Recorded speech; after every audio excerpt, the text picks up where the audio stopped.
Les amis, bonjour à tous, c'est Fabio. Voilà, je suis confiné. J'ai mon papier toilette, hein. C'est bon, il n'y a pas de problème. J'ai mon stock de pâtes aussi.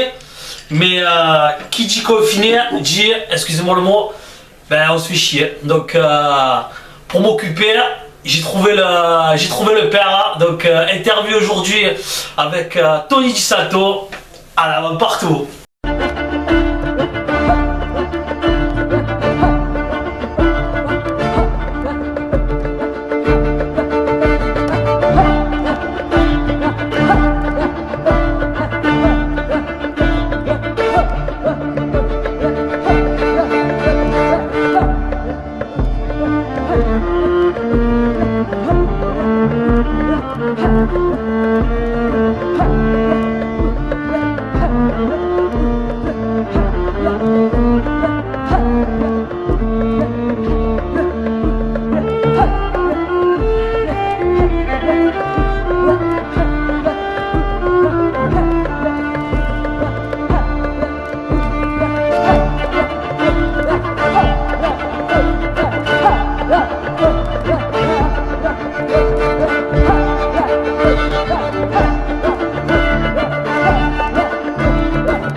Entretien aujourd'hui avec Tony Di Salto.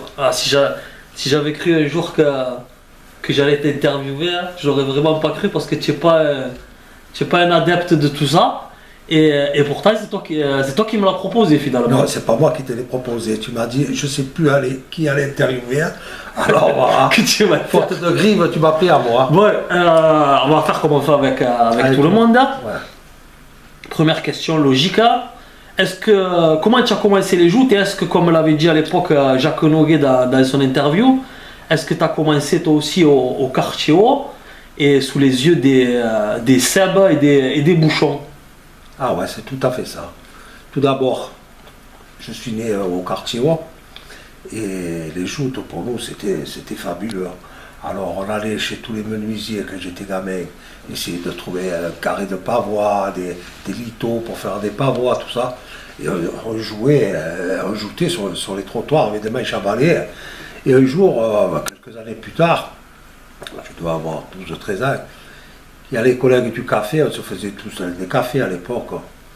On a dit, oh, ça serait bien qu'on allait s'inscrire aux joutes. Alors ni l'une ni deux, on est monté au social. Et on est allé s'inscrire pour faire les joutes. À l'époque, c'était Charles Seb. Et de fil à l'aiguille, on a commencé à jouter. Mais c'était folklorique, il n'y avait pas de... Comment dire? Il n'y avait pas d'école de joute, il n'y avait rien du tout. Alors qu'est-ce qu'ils faisaient? Quand c'était la fête de la jeunesse, ils nous mettaient sur les barques, avant les poids lourds. Et on était 5 ou 6 par barque, et on jouait comme ça, avant les poids lourds. Alors c'était folklorique parce que personne ne tenait, personne ne savait jouer, on tombait avant de jouer, mais c'était comme ça. Et ça a démarré comme ça. Est-ce que tu es nostalgique de cette époque ou en tant qu'enfant à l'époque, tu aurais préféré connaître la période de maintenant avec une profusion de tournois même pour les petits? Non, on était bien comme on était. On se contentait de peu à l'époque, on s'en foutait de jouer ou de pas jouer. Enfin, on s'en foutait pas parce qu'on faisait le tournoi de la jeunesse. Et quand Charles Seb, il nous engueulait pas, s'il nous engueulait, on ne jouait pas. Et de temps en temps, on faisait des déplacements. Alors là, c'était la folie. Quand on partait en déplacement, c'était... Alors tu allais où à l'époque? Le premier déplacement que j'ai fait, c'est à Saint-Jean-de-Luz. Alors avec des types comme des vieux qui sont malheureusement qui sont plus là, Mastagli, Gaston Macol et tout, et des gens que j'oublie quoi. Et Mastagli, je me rappelle, il faisait l'automate. Hein. Il faisait l'automate, il se mettait sur une table, il ne bougeait plus, et je me souviens, il commençait à le déshabiller, et même tout nu, de la moutarde sur le, tu m'as compris, et bien, il ne bougeait pas, il était incroyable. Hein. Et c'est là que j'ai commencé à apprendre à faire la fête avec tous ces vieux et tout ce qui s'ensuit, quoi. Ça a été fabuleux. j'ai passé aux joutes une jeunesse fabuleuse, fabuleuse. Alors, au travers des discussions qu'on a tous les deux, je sais que tu étais fan de pas mal de jouteurs agatois, les Navarrete, les Rumeau ou hors agatois à Gugliaro. Ouais. Quel est le joueur qui t'a le plus marqué quand tu étais enfant, justement, et pourquoi ce joueur-là? C'est-à-dire, quand j'étais enfant, j'habitais pas loin de la mairie. Alors, dès qu'on entendait le défilé, on descendait comme des fadas, tous voir le défilé. Et là, moi, quand je devais avoir 6, 7, 8 ans, je regardais Pascal Agugliaro, tous ces gens-là, j'étais ébahi, j'étais. C'était incroyable de voir ces jouteurs-là. C'était fabuleux. Alors, il y avait, je me souviens plus, les Babar Ligori, il y avait tous ces gens qu'on regardait avec des yeux d'enfant, quoi. Comme quand ils vont voir les footballeurs, les enfants, moi j'étais devant. Et moi, pourquoi? C'est parce qu'il était peut-être plus gros que les autres. C'était Agugliaro. Ah, purée, je voyais Agugliaro, j'étais sur le cul. Pourquoi? Je ne sais rien. Avec le recul, je ne sais pas. Alors, on va passer à une question qui est totalement différente. Tu m'as toujours dit que malgré les années où tu as ajouté quasiment plus de 30 ans, Ouais. comment ça se fait que tu avais toujours une certaine appréhension, même une peur, tu me disais, à monter sur les planchers? Ah, je ne sais pas, c'est peut-être de la timidité, je ne sais rien. Vis-à-vis du regard des gens? Ah non, pas du tout. Ça, les gens, ça ne me gênait pas, je ne sais pas. C'est vrai que j'avais souvent le trac et ça m'est arrivé de jouter en me disant, allez, fais-toi tomber dans l'eau, tu seras mieux dans l'eau, tu seras tranquille. Et ça m'a poursuivi toute ma petite carrière parce que j'ai pas ajouté. Moi, quand je faisais 3, 4, 7 tournois par an, c'était le maximum, quoi. Moi, ce que j'aimais, c'était l'ambiance des joutes, les amis, la fête, les déplacements. Les déplacements, j'ai des souvenirs fabuleux de déplacements. Alors, il s'est fait des rigolades incroyables. Puis on était une bande, tous les Sanchez, je sais pas moi, Jérôme Lacroix, Michel Barillon, enfin, j'en oublie plein, Claude Subrin et compagnie. On partait en déplacement et c'était vraiment la fête, on se régalait. C'est ce que j'aimais dans les joutes, moi. Alors, comme tu as dit, tu as un modeste palmarès, mais tu as quand même un palmarès. Tu as gagné 2-3 tournois légers, avec notamment le tournoi des pêcheurs, je me souviens, au début des années 80. Ouais. Et tu as la Coupe en Côte, très chère aux sociétaires de la Lance sportive. Et tu as la particularité d'être le seul, vu que le règlement a changé depuis, avoir remporté 2 Saint-Louis mi-moyen. Ouais, c'est vrai. Alors, est-ce que tu peux nous raconter le déroulement de ces Saint-Louis et les souvenirs que tu en as gardés? Première en 76 et deuxième en 79. Eh bien, en 76, c'était le début quand ils ont commencé à mettre les tournois légers. Moi, j'étais toujours avec les premiers de marque des poids lourds. Et j'avais fait la finale contre Robert Carbonette. Et ce qu'il m'avait dit, on se retrouvait à 3. Il y avait Robert, moi et je ne sais plus qui. Et Robert Carbonette, moi, parce que moi j'étais un joueur, hein, j'étais en finale, j'étais content d'être en finale. Et il m'a un peu vexé, il ne se rappellera certainement pas, il m'avait un peu vexé parce que les 2 autres qui joutaient, il a dit, si, admettons, je ne me souviens plus qui c'était, un tel, jette celui-là, j'ai gagné. Hein. De l'air de dire, toi tu es de la merde. Hein. Et dans ma tête, je me suis dit, putain, quand même, il me prend pour une merde. Et en finale, je me suis jeté comme un fan à la barrelle, il est tombé, et puis voilà, j'ai gagné. Et celle de 79? Et celle de 79, normalement, on ne devait pas faire 2 Saint-Louis. Mais comme j'avais changé de société, Tu étais passé à la Lance sportive. ouais, ils ne se sont pas souvenus que j'avais fait celle de 76 et ils m'ont mis. Ils voulaient m'enlever au dernier moment et puis ils m'ont laissé et je l'ai gagné contre François Milaro. Alors laquelle pour toi est la plus belle? Ah ben c'est la première, ouais. Putain, j'étais fou de joie. Ouais. Je me souviens, je m'étais jeté de suite à l'eau, que les jurys m'ont dit, tu as déconné parce que tu t'es jeté dans l'eau, tu as presque rattrapé Robert Carbonette, il a dit. Enfin, ça s'est bien passé, je l'ai gagné, j'étais content. Quels sont les autres souvenirs marquants que tu as de Saint-Louis, que ce soit en poids lourd ou autre? Je me souviens une année, tu avais failli passer en revanche justement, que tu avais jeté Francis Prior et Stéphane Baeza. Ouais. Et le troisième, je ne sais plus qui c'était qui t'avait tombé. Quels sont les souvenirs que tu as de ces Saint-Louis? Ouais, mais figure-toi que là, je me rappelle bien de cette passe. Hein. J'avais jeté Stéphane Baeza, que c'était un client de l'époque. C'est un grand joueur, et j'étais allé voir les joutes à Balaruc. Et en regardant les joutes, je l'avais vu tomber, j'avais vu qu'il partait à la barrière. Putain, je dis merde, il part à la barrière. Et quand je tombe contre lui, effectivement, la première passe, je vais à la barrière et je le vois pendu. Putain, j'ai dit, ah, tu as raté le coche. À la seconde, j'ai eu la chance, je suis retourné, il est tombé. Et j'ai fait prendre un joli bec, il est tombé un peu à mes pieds. Alors j'étais content, l'eau est remontée sur ma lance, et moi, comme je suis un jouteur de pacotille, je n'ai même pas essuyé ma lance, ni rien. Alors je me remets en position et je joue contre Jojo Isoire. Je tape comme un malade, enfin on s'engage comme il faut. Et à un moment donné, je vois qu'il se soulève, mais j'arrive au mouillé, et ma lance elle est partie carrément dans la deuxième. C'était ton troisième homme. C'était mon troisième. Et pourtant, vous étiez tous les deux de la lance sportive. Ouais, mais il n'était pas question de jeu à l'époque et tout. À l'époque, ça ne se faisait pas, ça. Je ne pense pas. Enfin, je ne même pas pensé à ça, tu vois, tu me fais penser à ça. Ouais. Pour moi, c'est normal qu'ils jouent, tout quoi, c'était comme ça. Tu as affronté les plus grands jouteurs de ton époque, que ce soit les frères Macias, les Becci et tant d'autres, les Pugliano. Quel est pour toi, Jacques Noguet, bien sûr, quel est pour toi l'adversaire qui t'a fait la plus forte impression?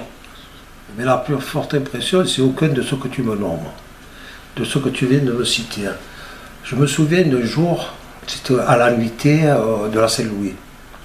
Coupe d'or. La Coupe d'or. Je tombe contre Jean-Marie Noca. Jean-Marie Noca, les joutes elles étaient libres. Et je prends Jean-Marie Noca à la première passe, je vais en dehors, mais alors je te jure, il est sur les orteils, prêt à le jeter. Oh putain, j'ai dit, tu as failli. Et à la deuxième passe, je voulais faire pareil. Ce cas, j'ai fait une connerie incroyable. Il m'a pris dans le dedans, Fabien. Je suis tombé, mais alors, de face comme ça, et je suis tombé sur les testicules. Mais j'ai rien touché, je te promets, j'ai rien touché, j'ai touché que moi. J'avais les testicules, ils étaient violets. Il a fallu que j'aille à l'hôpital. La femme, elle m'a dit, c'est un hématome. Pendant 3 jours, j'ai marché. Et le second, c'est le boulanger. Bonne case. Non, Bionomo. Bionomo. Écoute, j'ai fait une passe contre lui, il m'a soulevé. J'ai eu peur que ma tête retombe sur le plancher, pour te dire la boîte qu'il m'a émis. Sinon, c'est les 2 seuls bains que j'ai pris costaud. Sinon, je suis tombé dans l'eau des dizaines de fois. Mais, tranquille, quoi. Mais ces 2 bains, je m'en souvenais toute ma vie. Il m'avait cassé en 2. Tous les 2. Alors tu as ajouté pour tes débuts, comme tu l'as dit, à la Jeune Lance, et ensuite la seconde société où tu as fait un long feu, on va dire, c'est la Lance sportive. Ouais. Donc pourquoi avoir quitté la Jeune Lance, qui était au quartier haut, ton quartier de naissance, donc, pour partir à la Lance sportive? Et je crois que c'était une histoire de carton de loto. Elle était avec nous Nardone. Et Charles Seba nous avait pas dit qu'il fallait vendre les cartons de loto. Et un jour, il arrive et nous dit, ah, il gueule, il y a un type adorable, Charles Seba, c'était une vedette. Mais vous n'avez pas vendu les cartons, je vous fous de moi. J'ai dit, Charles, tu nous as pas donné, comment tu veux qu'on les vende? Enfin, une histoire à une autre, je suis parti à la Lance sportive, voilà. Mais Charles Seba, je me rappelle, j'ai des années. Quand il y avait les tournois de jeunes, j'ai parlé la fois avec René Tognetti. Quand tu gagnais, il te disait, jeune, tu as gagné le tournoi des jeunes, qu'est-ce que tu veux? Un appareil photo ou une montre? C'est à toi de choisir. Moi, je choisis la montre. Et ça fait 50 ans que je l'attends. Je ne donnais jamais rien. Mais c'était folklorique, c'était comme ça. C'est Charles Seb. Un homme adorable. Il y avait Bouchon à cette époque, il n'y avait que des braves gens, quoi. Puis des mecs, des colleurs, on passait des pattes de rire, c'était phénoménal. J'aimerais que tu nous racontes une anecdote que tu m'as racontée plusieurs fois. C'est lors d'une nuitée, et ce qui s'était passé face à un adversaire, je ne sais plus qui c'était, un Mésois. Ah ouais. Tu peux nous raconter tout ça en détail? C'était Héral. Bon, donc je joue contre Héral, je joue de nuit, et je me mets en place, et je joue. Mais alors, il me donne un coup de... Il me contre-pavoie, il me lance pas à 3 mètres derrière. Et comme ma lance le s'en va, je prends la sienne, je la vole et je me mets en place. Personne ne voit rien, Héral qui gueule comme un fou, et ils disent 10 cents vainqueur. Et Héral, bien sûr, j'ai volé la lance, il crie. Après, quelques palabres, bien sûr, ils ont compris que j'avais volé la lance. Puis c'était moins bien éclairé à l'époque que maintenant, donc ça a pu durer un petit moment. Et puis ça a dû être fait à une vitesse incroyable. Comme je perds ma lance, je vole dans le ciel. Et ils auraient bien fait de le laisser en haut, dans l'eau, parce que je la passe après. Il joue contre Robert Mansion. Enfin, il se jette, je ne sais plus, il passe un marquement et il lui casse la jambe. Voilà. Toi, tu as le souvenir que tu es sur la biga, du bruit de... Ah ouais, ça a été atroce. J'ai senti la jambe craquer. Hein. Je sais pas comment il s'est... Je ne sais rien, j'étais dedans. Je sais pas. Mais avoir su ça, hein, putain, je n'aurais pas fait le coup. Ça a dû l'énerver un peu plus ou pas, je ne sais rien. Certainement. Alors, petit aparté, je sais que tu as vu grandir les Sébastien Abellan et les Christophe Bansion. Donc, j'aimerais que tu nous dises ce que tu as ressenti là cette année avec la victoire en Coupe d'Or pour 2019 pour Christophe Bansion et cette fameuse Saint-Louis pour Sébastien Abellan. Ah, pour moi, ça a été fabuleux. C'est des jeunes que j'adore. Je les ai vus avec nous. Et puis, ils étaient dans la continuité. Hein. Je ne veux pas dire des fadas, mais des rigolos qu'on était, quoi. Il y avait des jeunes, c'était des cons, des joints, non, c'était des mecs comme nous, un pastis de temps en temps. Ils se régalaient. Hein. C'était des jeunes qui avaient la continuité des joutes. Alors maintenant, quand je les vois gagner, tu comprends bien que je suis fou de joie. C'est des jeunes que j'estime beaucoup, c'est des braves jeunes, sympas. Quand tu te vois toujours tourner, ça va. Maintenant, tu vois des jeunes, ils ont gagné un tournoi, ils se prennent, on dirait qu'ils ont gagné le tournoi dans Roland Garros. Est-ce que c'est vraiment des braves petits, des jeunes que j'adore. Alors je suis content quand c'est cette qui gagne, pardon. Alors je vais te citer 3 anciens jouteurs qui étaient des amis. Et tu vas me dire ce que tu penses d'eux, ce que tu veux les concernant. On commence par Nénette Morel. Ah, Nénette Morel, t'es un gentil garçon, Nénette. Alors avec Nénette, c'est pareil, un joueur frais, gentil, un peu comme moi, il se mettait là, on tapait, on tombait dans l'eau. Un mec que j'estime beaucoup, quoi.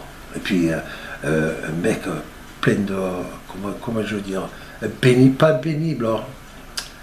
Je sais pas comment t'expliquer, par exemple, on faisait des repas, il arrivait le fromage, tu coupais le fromage comme ça. Oh, alors là, c'était des palabres. Il faut le couper dans ce sens, et dans ce sens, parce que ça, il y a la croûte, il n'y a pas la croûte, pénible, quoi.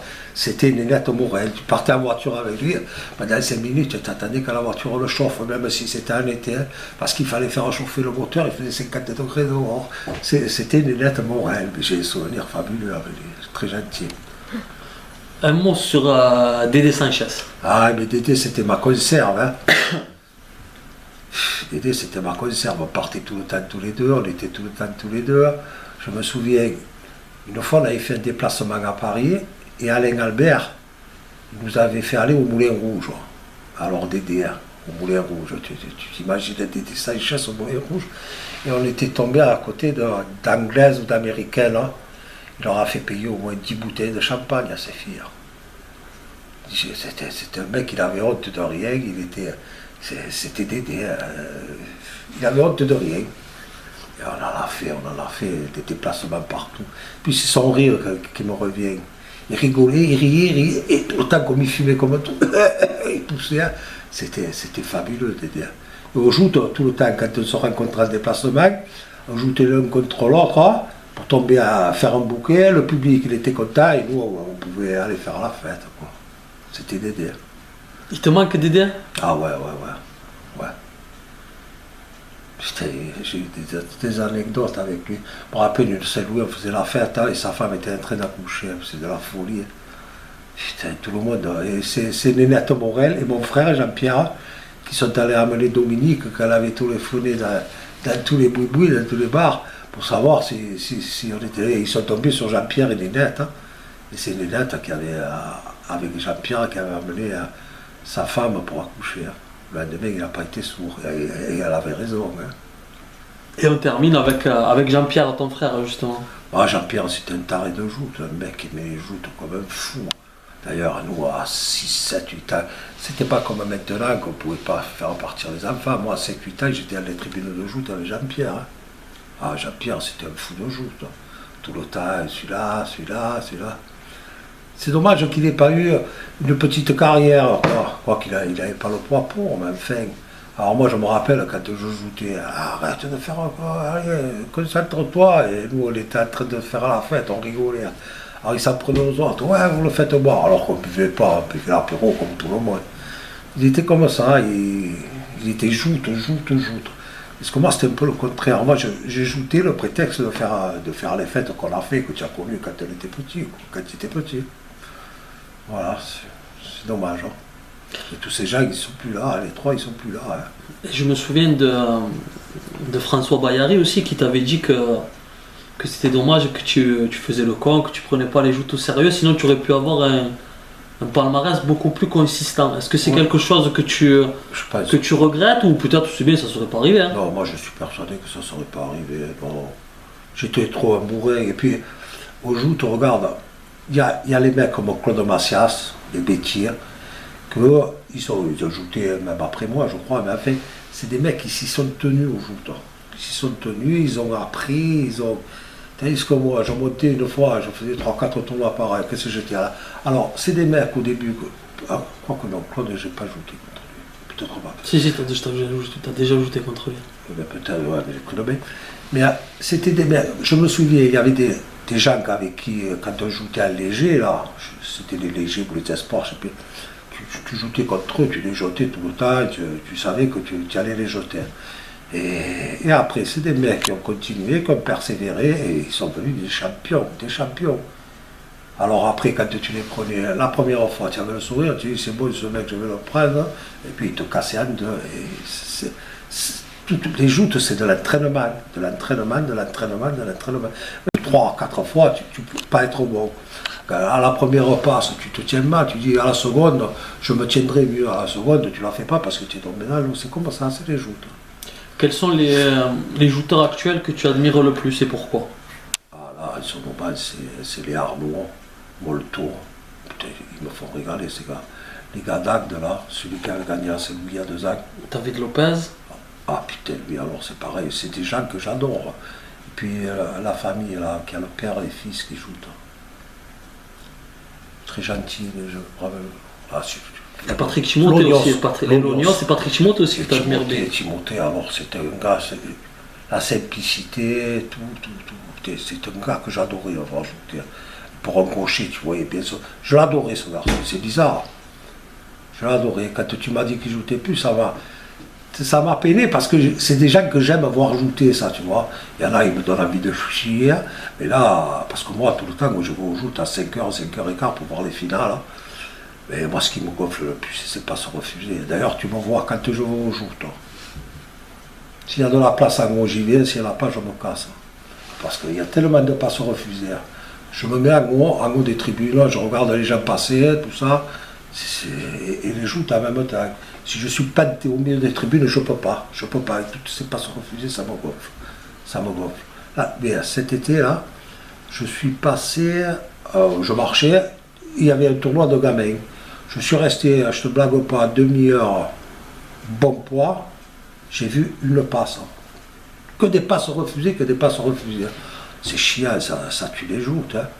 Je me souviens, il y a encore 5-6 ans, là, quand Aurélien Évangéliste y jouait, on se retrouvait devant le bazar, là, devant prise unique. On se retrouvait devant prise unique, et on était une dizaine encore. Et bien, la dizaine qu'on était, ils ne sont plus là. Putain, j'y joue plus. Mais tu te rends compte, hein, et tu ne sais pas se refuser, ça dégoûte les amateurs de joute, c'est dommage. Hein. Puis ça, je regrette aussi qu'Evangelisti soit parti. Parce que les collègues, quand ils arrivaient, oh, qu'est-ce qu'il a fait Evangelisti? Il est qualifié, c'est bon, on va se régaler. Il n'est pas qualifié, merde. Voilà. C'était le joueur qu'on attendait. Ouais. Voilà, c'est le joueur qu'on attendait. Hein. Et puis tu te régales quand tu jouais contre les Arnaud, tout ça, tu te régales. Moi, c'est un mec qui me manque. Hein. Heureusement que, comme je te dis, il reste les Arnaud, les Molto, j'en oublie, mais c'est des shooters que j'adore, ça.